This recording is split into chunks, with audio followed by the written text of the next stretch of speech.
Yo, what's going on, peeps? Derek here, bringing you day 21 of the 31 Days of Horror.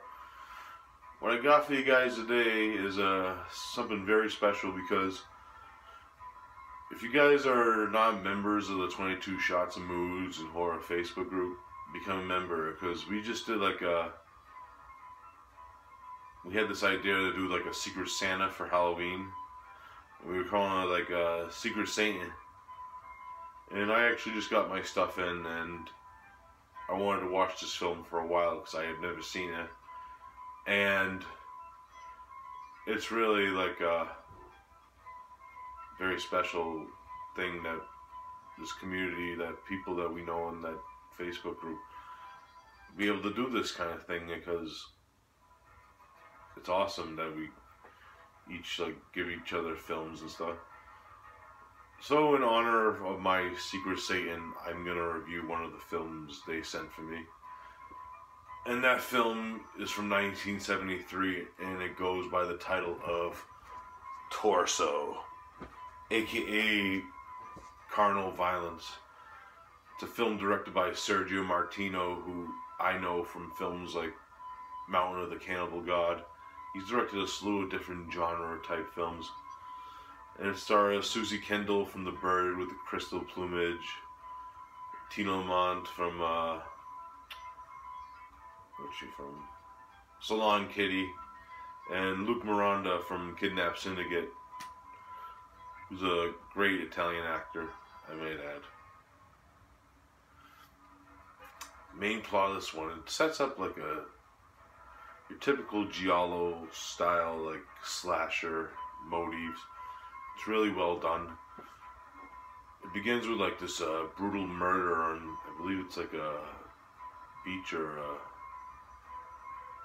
I think it's a beach. It has sand, I know that. It's like a grass marsh area.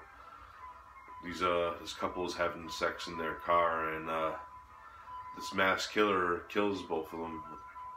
Especially the girl. It's really a sexual driven like murder, as you can see if you've seen the film or if you watch it. So what happens is there's an investigation going on, and a few of the friends of the girl are like thinking of going to like this villa until this all blows over, just to be safe. I think it's like 4 friends. There's another murder that happens while this is going on, and then they end up going to the villa, but unexpectedly to them, the killer has followed them to the villa, and this killer's gonna terrorize them, and pretty much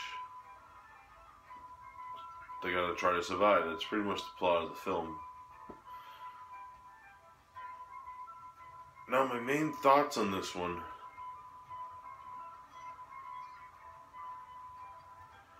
Like a typical giallo, there's investigation parts of this film, and they're really well done. But they really do if you're not used to giallos, they could be slow, and you just want to get to the kill scenes and stuff.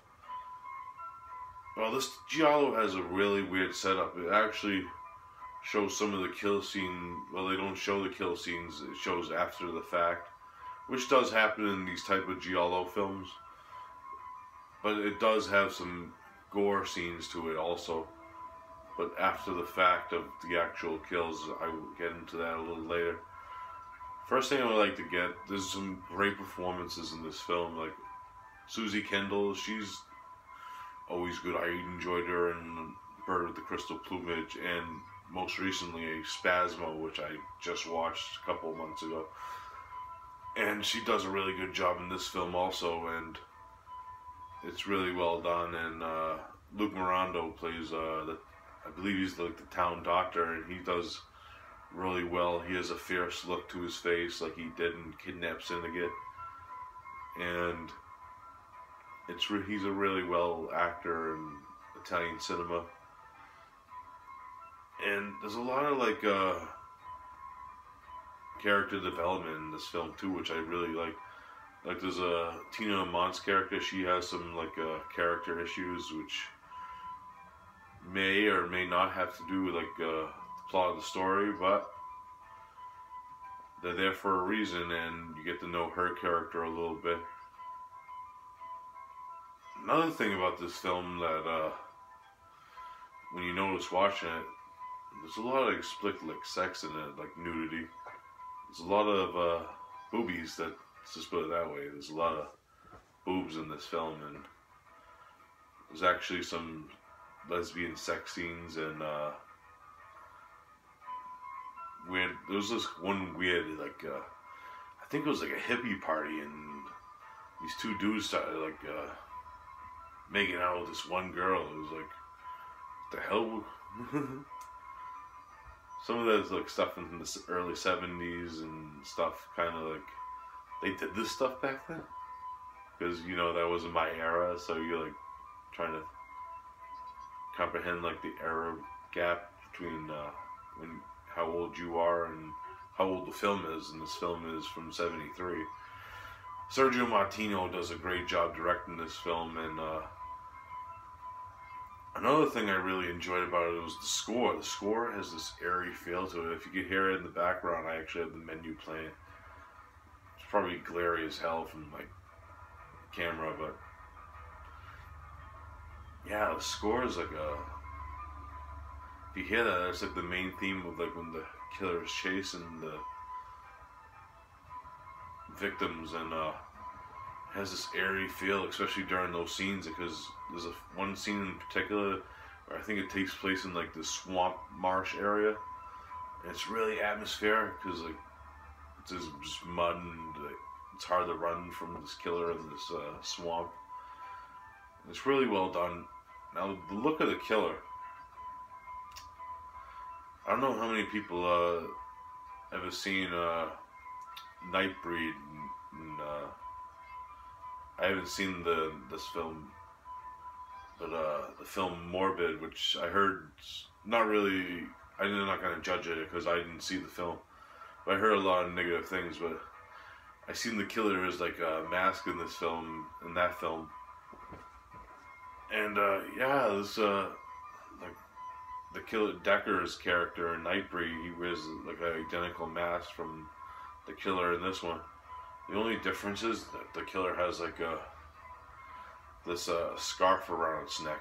Also, it's like a red and black scarf, which is really well done, and I just like the look of it, because especially during those nighttime atmospheric shots, it's really well done. And